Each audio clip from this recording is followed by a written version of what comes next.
Sabores de México legendario. Colores, sabores, texturas y deliciosas mezclas de la gastronomía mexicana. Sabores de México legendario.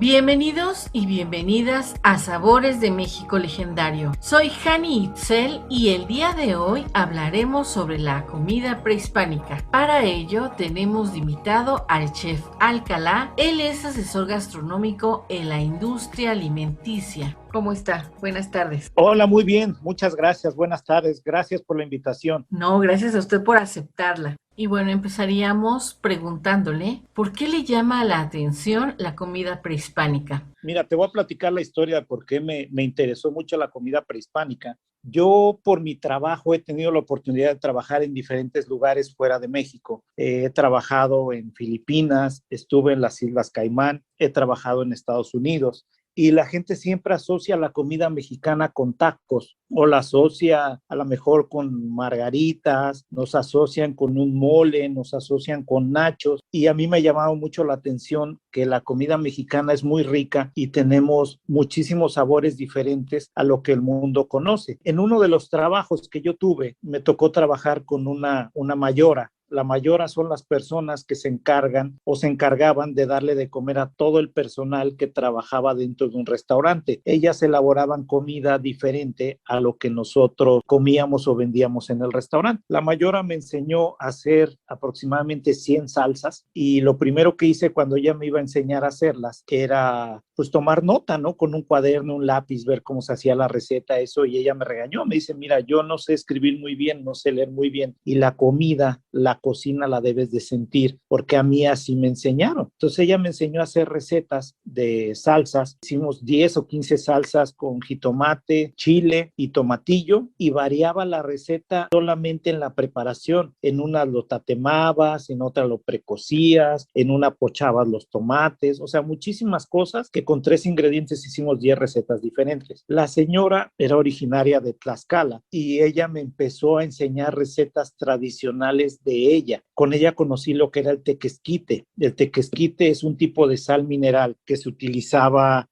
en tiempos prehispánicos. Antes ellos no utilizaban la sal como nosotros la utilizamos para condimentar y utilizaban muchas hierbas como sazonadores para darle el gusto a la comida, y el gusto de la comida prehispánica es muy diferente a los gustos a los que estamos acostumbrados nosotros actualmente. Los gustos hablo por lo que es salado, lo que es dulce, lo que es agridulce. Ellos hacían una mezcla en donde lo único que buscaban era agradar al paladar de la persona que lo estaba comiendo. Agradar el paladar para ellos era que fuera una comida fácil de comer y fácil de asimilar. Fácil de comer, me refiero a que no fuera difícil de masticar o difícil de digerir por el cuerpo. ¿De qué forma aprendió estas técnicas de elaboración para hacer estos tipos de platillos prehispánicos? Mira, platillos prehispánicos como tales no hay, o yo desconozco y he buscado, ¿no? De manera escrita o como guía para poder hacerlos. A lo mejor podría ser el Códice Mendoza, en donde aparecen algunos rasgos de lo que comía la gente antes de que llegaran los españoles o durante la colonia. Entonces, la única manera como uno puede aprender este tipo de comida es con las personas que aún siguen practicando ciertas técnicas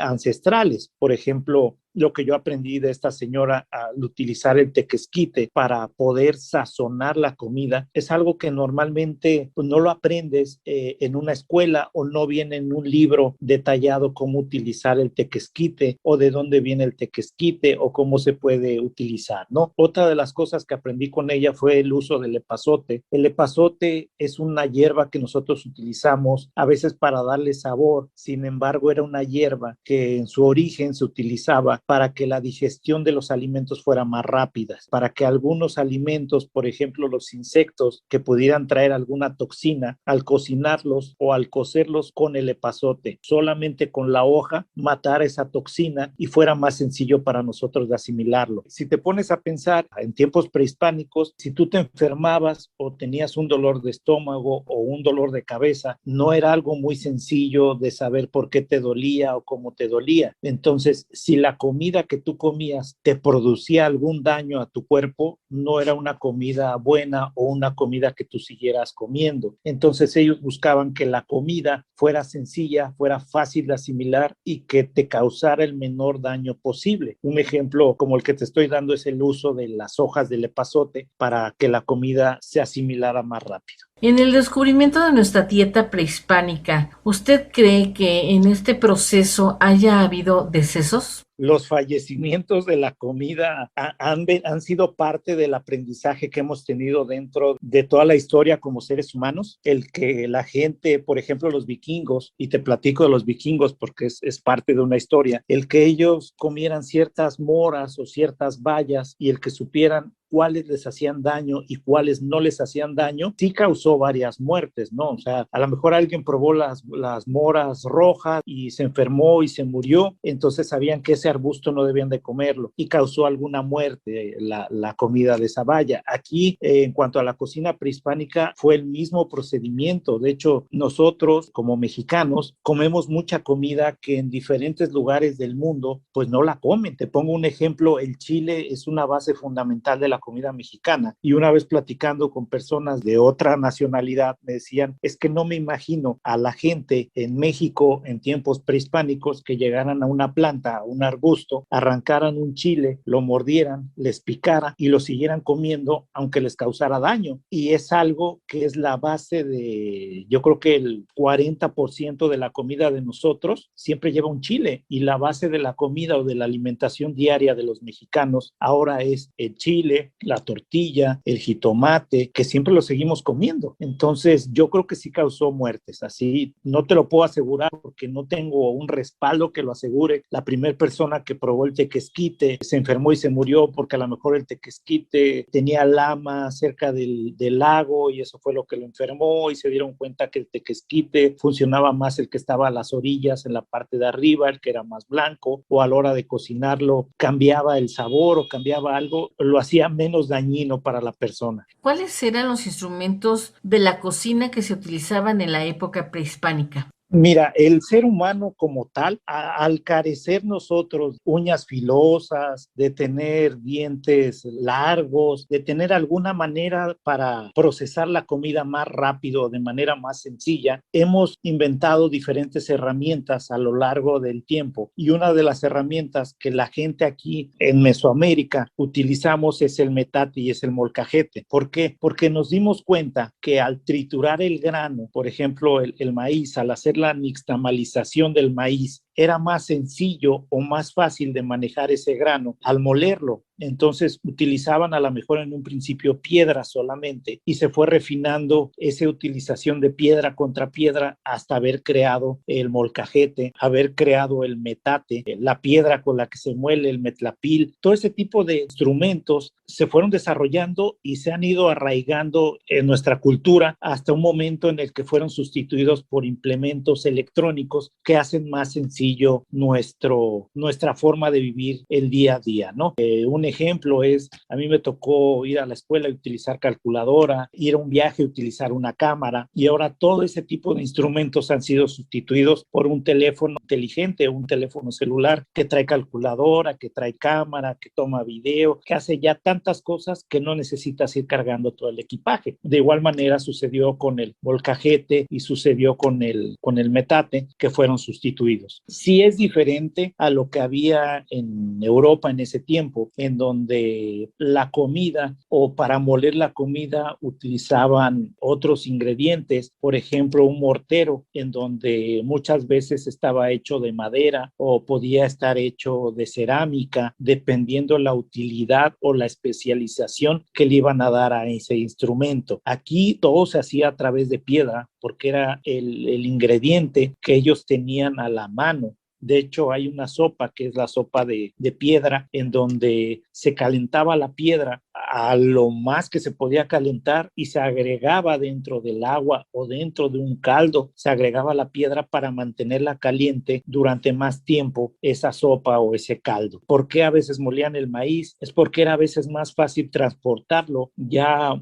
molido de un lugar a otro y las distancias que había eran muy largas como para ir cargando la mazorca completa, ¿no? Entonces, esa manera de buscar la manera más fácil de transportar y de hacer los alimentos es lo que generó ese tipo de herramientas que a la fecha han sobrevivido. ¿Qué tipos de insectos son los que se consideran parte de la cocina prehispánica? Mira, los insectos que más comemos o el insecto que a la fecha ha sobrevivido de manera más sencilla, por así decirlo, son los grillos, que nos los comemos nosotros tostados. Se comen los grillos tostados, se comen con sal. Los grillos se siguen comiendo mucho en Oaxaca. No estoy muy seguro si es por parte de la cultura olmeca, como llegaron con nosotros a los aztecas. Y es un insecto que sobrevivió durante mucho tiempo, porque es un insecto que abundaba en la Ciudad de México y era muy sencillo de capturar, de cazar, de procesar, y no necesitabas tener en ese tiempo una granja, un lugar especial para que los grillos sobrevivieran o para cuidar los grillos. Hay imágenes en el centro,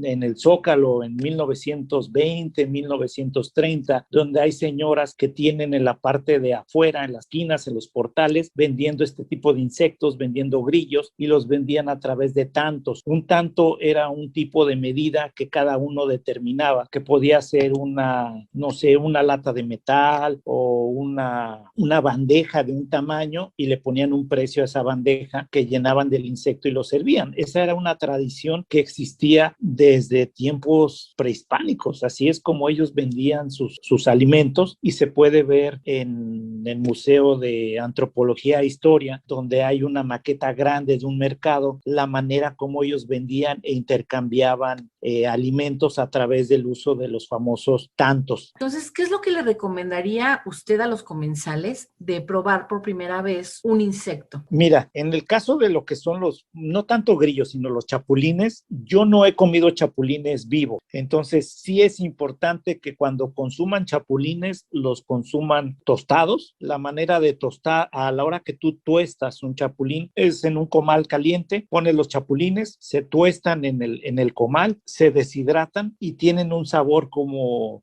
las frituras a las que estamos acostumbrados, como son las papitas, chicharroncitos, toda esa comida que nosotros tenemos frito, y el sabor que se le da al grillo es el sabor que tú quieras. Se le puede poner limón, se le puede poner sal, se le puede poner chile piquín, y con eso cambias el sabor, y en realidad la consistencia en boca, lo que tú pruebas, es crujiente 100%. Los gusanos de maguey se preparan al comal. ¿Hay alguna otra forma de prepararlos o de degustarlos? Mira, el gusano de maguey, hay diferentes métodos para comerlo. Ese sí me ha tocado probarlo vivo, así recién sacado del maguey, y es una sensación rara, ¿no? Porque estás comiendo algo a lo que tú le estás quitando la vida en la boca, y sí te deja pensando, ¿no? Y de hecho sientes cómo se mueve en la boca. Me ha tocado también probarlos cocidos solamente, pochados. Pochados quiere decir que está en el agua hirviendo, avientan los gusanos, los sacan y tienen un sabor cocido que podría ser el sabor a pollo, a una pechuga de pollo, como cuando la vas a desmenuzar dentro de un caldo. Es más o menos ese el sabor que tienen. Y al ser animales que son 100% proteína, son animales que nos ayudan a nuestro cuerpo nutricionalmente, en primera. Y en segunda, son animales que por sí solos no tienen un sabor característico como tal, sino que obtienen el sabor que tú le vayas a dar. Por ejemplo, las hormigas, los humiles, los alcociles, todo ese tipo de comida que se come dentro de las salsas es para que la salsa tenga un sabor crujiente, para aumentar el valor nutricional de la salsa, y en realidad no es tanto el sabor que le pueda dar el insecto a la salsa.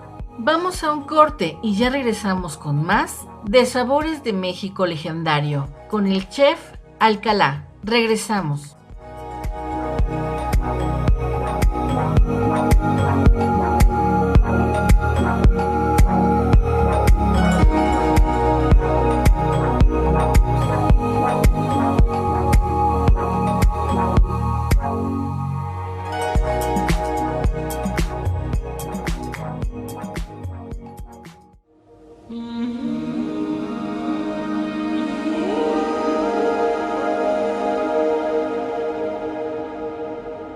Toda situación cambia cuando eliges vivir con un proyecto de vida, en el que tengas la disposición y la voluntad para mejorar, cambiar de pensamientos, aprender y desaprender. Itzy Dafne te espera todos los miércoles a las 12 del día, para que escuches Creando Conciencia. Una serie radiofónica que tiene como hilo conductor la educación, la neurocognición y el aprendizaje, con el fin de que logres una vida con propósito. Creando Conciencia. México Legendario, la puerta a la cultura.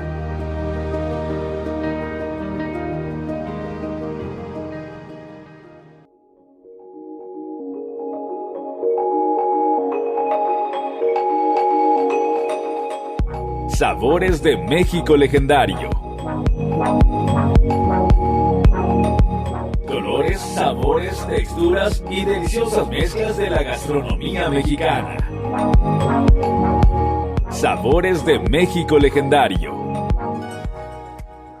El problema de extinción de estos alimentos, ¿qué probabilidades tiene? Mira, desgraciadamente no hay una ley como tal que regule este tipo de alimentos. El gusano de maguey es una larva de una mariposa que crece cerca de los plantíos del maguey. Entonces nosotros nos comemos esos gusanos antes de que terminen su proceso y se conviertan en una mariposa. Entonces ahí nosotros estamos acortando el proceso o el ciclo de la vida normal que debería de seguir el animal, ¿no? Gusanos de maguey como tales hay dos variedades. Unos son blancos, que creo que se llaman o les dicen mecocuiles, y los rojos les dicen chinicuiles o tecolotes. Unos crecen en la parte de arriba y otros crecen en la parte de abajo. Sí, son muy buenos en sabor porque tienen un sabor, ahora sí que pruebas uno blanco y pruebas uno rojo, y aunque vengan del mismo lugar, vengan de la misma planta, tienen sabores completamente diferentes por el proceso en el que el gusano asimila el alimento, que en este caso es la planta de maguey. No hay una regulación como tal, nadie se ha preocupado, lo seguimos comiendo nosotros como una comida exótica. Se puede conseguir en México, hay mercados especializados en este tipo de alimentos, y no hay así una regulación como tal, no hay. Entonces sí puede ser un insecto que puede llegar a estar en peligro en algún tiempo. No lo dudo que ya a lo mejor esté ahorita en peligro, pero sí, es algo que se ha ido perdiendo o que nosotros mismos hemos ido terminando con él. ¿Cuánto tiempo puede durar un gusano de maguey recolectado en una cubeta? ¿Esto puede afectar el sabor y la calidad del alimento? Mira, todos los alimentos, desde un pescado, no sé, el huevo, cualquier alimento, si tú no lo manejas adecuadamente, alteras cualidades organolépticas del producto. Al ser productos que se cazan vivos, no hay un proceso para poder mantenerlos, como en este caso los gusanos, sí pierden muchísimo la calidad. El precio de los gusanos, digo, ahí en México, no sé si has oído hablar del mercado de San Juan, es un mercado en el que puedes encontrar cualquier tipo de alimentos, te venden cocodrilo, te venden gusanos, te venden carne de león, te venden cualquier cosa así rara que te puedas imaginar, y los precios dependen de la capacidad que tenga la persona para pagar ese tipo de productos, ¿no? Ellos yo creo que los compran a un precio bajo y lo venden a un precio más alto, justificando el traslado, la producción, todo lo que tú te estabas platicando, y al no haber una ley reguladora sobre este tipo de alimentos, sí los precios a veces son exorbitantes, ¿no? De un kilo de gusano de maguey,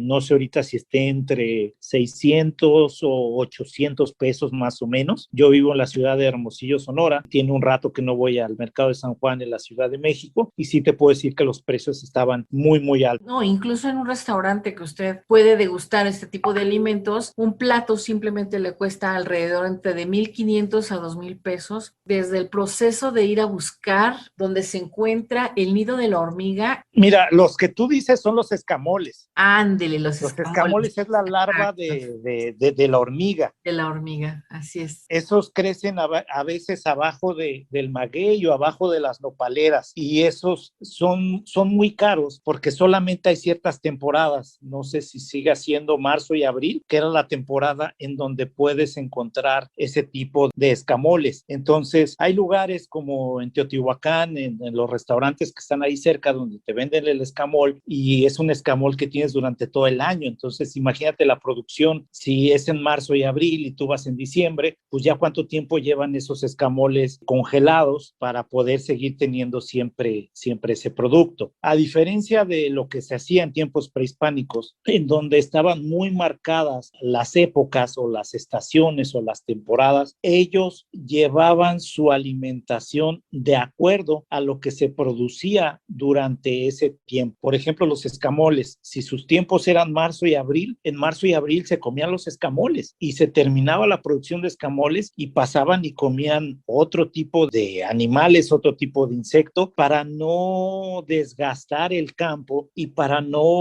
saturar tampoco el cuerpo. O sea, ellos llevaban una alimentación en base a lo que la tierra les daba en el momento en el que la tierra te lo daba. Era el momento propicio para consumir cualquiera de ese tipo de ingredientes. Y es algo que nosotros hemos ido perdiendo y es algo que ya no se realiza. De hecho, en México, nosotros hace 20 años aproximadamente a la fecha, hay un sobrepeso excesivo en la población mexicana, y en parte es porque nosotros empezamos a ingerir productos que no son productos de la dieta normal de nosotros como mexicanos. Nosotros empezamos a ingerir productos y una forma de comer que no es la comida tradicional. Yo soy de la generación de 1970 y yo crecí regresando de la escuela, en donde en mi casa, que en este caso es tu casa, siempre había una sopa, plato fuerte con una ensalada y había un postre, y a la hora de la comida comías las tres comidas y las acompañabas con tortilla, lo acompañabas con pan, y siempre eran raciones pequeñas. O sea, no eran raciones tan abundantes, pero siempre había una variedad de comida, ¿no? Si sobraba a veces la sopa de fideo de un día, era la misma sopa de fideo que te daban al otro día, pero ese día comías a lo mejor calabacitas, y de postre siempre había gelatina, había un flan, había arroz con leche, pero era una manera de comer con la que yo crecí, y es una manera con la que las siguientes generaciones no crecieron. Las generaciones crecieron con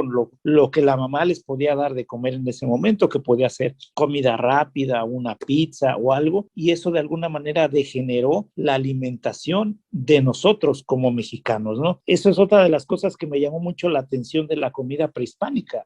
Ellos consumían solamente los ingredientes que en ese momento se podían consumir y adaptaban su alimentación a lo que en ese momento podían comer. Entonces, son formas de pensar completamente diferentes a lo que conocemos ahora.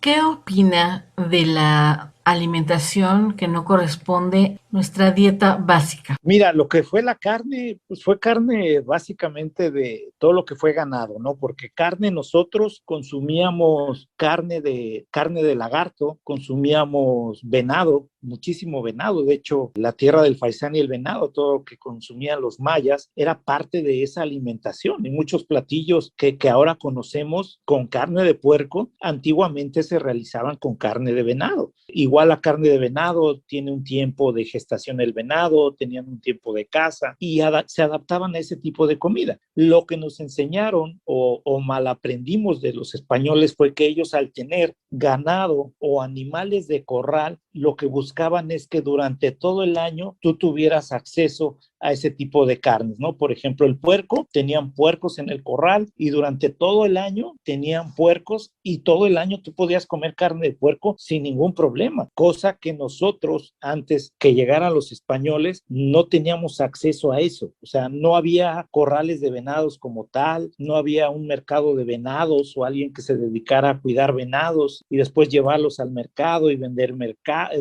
venados o algo. No, era una temporada en la que ellos respetaban el tiempo de gestación, el ciclo del venado por muchísimas cosas. Te pongo un ejemplo, el venado, si tú matas un venado que está encinta, la hembra del venado, esa carne del venado tiene un sabor malo, la carne sale de color negro, entonces es un venado que ellos respetan porque el sabor no es bueno. Entonces ellos aprendieron ese tipo de cosas. Al traer ganado durante todo el año, los hábitos alimenticios cambiaron por completo. Se consumían y que con la llegada de los españoles, como la carne de puerco, la carne de res, se vuelven parte de nuestra vida cotidiana. Te puedo platicar la historia. Hay historias que dicen que el pozole originalmente era con carne humana. Después de la carne humana se sustituyó por carne de perro, que es el famoso choloscuincle. Y al romper con la creencia de que no era bueno, no era sano comer carne humana, por cuestiones religiosas, por cuestiones sanitarias, optaron por sustituirlo por la carne de puerco, y de ahí en adelante es el pozole que nosotros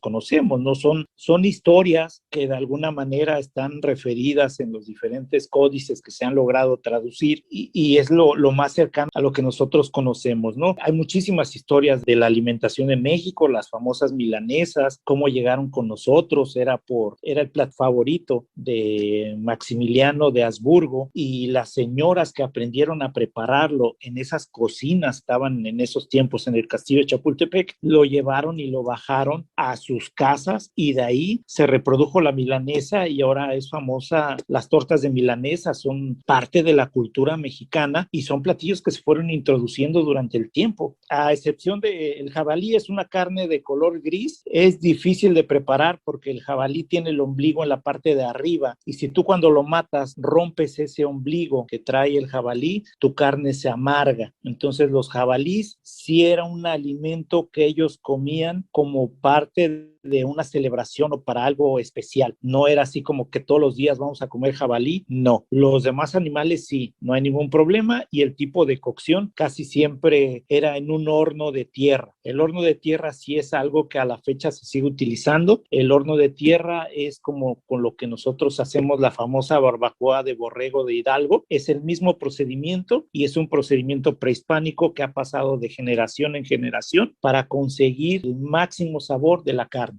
En algunos escritos aparece que el pozol, que actualmente conocemos como pozole, se guisaba con carne humana. ¿Esto es verdad? Mira, esa carne que se comía eran las famosas guerras floridas, y en las guerras floridas ellos, cuando los aztecas conquistaban un pueblo cercano, ofrecían a los dioses a los prisioneros. Entonces, parte de los prisioneros que ellos ofrecían, ellos pensaban que al comerse a ese prisionero o el corazón de la persona que ellos habían ofrecido, iban a obtener los poderes o más fuerza al alimentarse de las personas vencidas, ¿ok? Hay otra teoría, de hecho se explica con los sobrevivientes de los Andes, que la carne humana es una carne muy adictiva. Entonces, una vez que tú has probado carne humana, no puedes dejar, o tu cuerpo te pide que siempre sigas consumiendo carne humana, ¿no? De ahí también la creencia de que cuando un animal mata a un ser humano, a ese animal lo tienes que matar porque ya probó la sangre, porque ya probó la carne humana, porque debido a la alimentación que nosotros tenemos, y más ahora que comemos muchos azúcares, muchas harinas, muchas cosas, yo creo que la carne de nosotros sí es un sabor único y un sabor especial. Entonces, dentro de los aztecas sí se creó una adicción a la carne humana por ese tipo de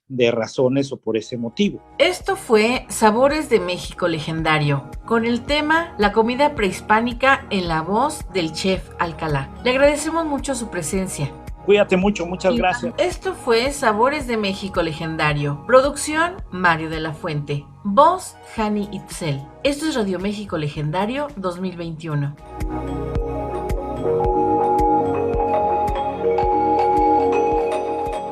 Sabores de México Legendario. Colores, sabores, texturas y deliciosas mezclas de la gastronomía mexicana. Sabores de México Legendario.